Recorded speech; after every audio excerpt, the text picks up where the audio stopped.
안녕하십니까. 계속해서 대구에서 전해드리겠습니다. 대구와 경북은 오늘 대체로 맑은 날씨를 보였습니다. 낮 최고 기온은 대구 23.3도, 구미가 22.8도, 안동이 22.2도, 포항 19.6도로 어제보다 7도에서 10도가량 높았습니다. 내일은 구름 많겠고 오후 한때 경북 북부 지역에 5mm 미만의 비가 오겠습니다. 내일 아침 최저 기온은 대구 12도, 낮 최고 기온은 대구 25도로 일교차 크겠습니다. 새누리당이 완전 국민 경선제, 오픈 프라이머리 도입을 당론으로 정하면서 지역 정치권에도 파장이 일고 있습니다. 새누리당 입당을 원하는 사람들이 갑자기 늘어나 당사에 때 아닌 비상이 걸렸다고 합니다. 무슨 사연인지 금교신 기자가 취재했습니다. 새누리당 대구시당 당직자들이 입당 원서를 낸 사람에게 전화를 걸어 본인이 직접 쓴 것인지 확인하고 있습니다. 입당 원서는 본인께서 직접 작성을 하셨습니까?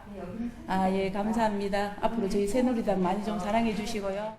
지난달 중순쯤 당비를 내는 책임당원 가입 원서가 무더기로 접수되면서 나타난 보기 드문 현상입니다.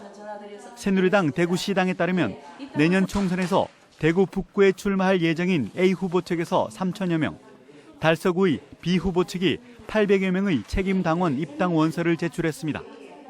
오픈 프라이머리 도입이 당론으로 확정되면서 출마 예정자들이 예비 경선에서 더 많은 표를 얻기 위해 당원 확보에 나서고 있는 것입니다. 새누리당 대구시당은 가짜 당원 논란을 방지하기 위해 통상 지역구 당원협의회에서 하던 심사를 직접 하기로 하고 중앙당과 협의해 심사 기준까지 만들었습니다.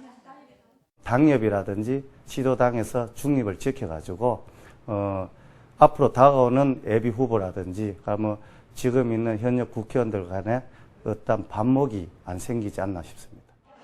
유권자들이 총선 후보를 직접 선출하는 오픈 프라이머리 도입을 앞두고 현역 의원들과 정치 신인들이 기싸움도 벌어지고 있습니다. 오픈 프라이머리 하니까 무조건 현역이 유리해. 왜냐면 인지도에서 신진들하고 비교가 안 되잖아. 어쨌든 어쨌든 4년을 갖다가 다 됐으니까. 현역 의원과 인지도 높은 사람들이 절대적으로 유리하기 때문에 정치 신인과 형평성을 맞추려면 예비 투표와 결선 투표로 나눠서 2번 정도는 해야 된다고 생각합니다.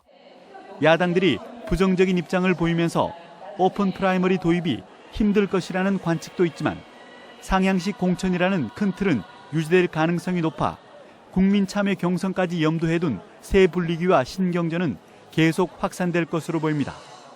MBC 뉴스 금교신입니다. 대구 참여연대 등 시민단체들은 안전인력이 부족해 역사안 안전 공백이 우려되고 비상대피 필요가 없어 시민들의 불신이 여전하다고 주장했습니다. 이에 따라 대구시와 도시철도공사에 비상대피 시설을 개통 뒤에라도 갖추고 상시 안전요원을 배치하라고 요구했습니다. 또 철도공사와 노동조합, 시민사회단체, 전문가가 함께하는 민관합동안전점검단을 만들자고 제안했습니다.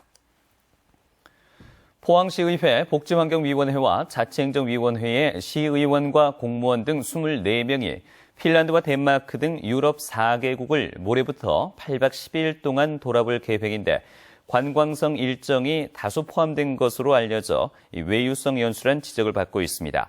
또 전체 여행 경비가 8천만 원 이상 드는데 시의회가 여행사를 경쟁 입찰이 아닌 수의 계약 방식으로 선정해 특혜 의혹까지 제기되고 있습니다.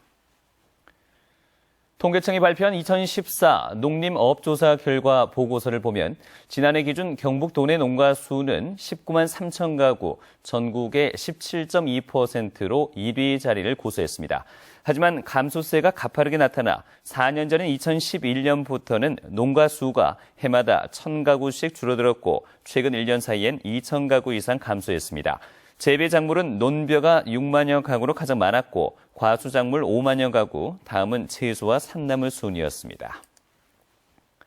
어제 장애인의 날을 기념하는 제35회 장애인의 날 기념식이 오늘 장애인과 가족, 자원봉사자 등 4천여 명이 참석한 가운데 대구 시민체육관에서 열렸습니다.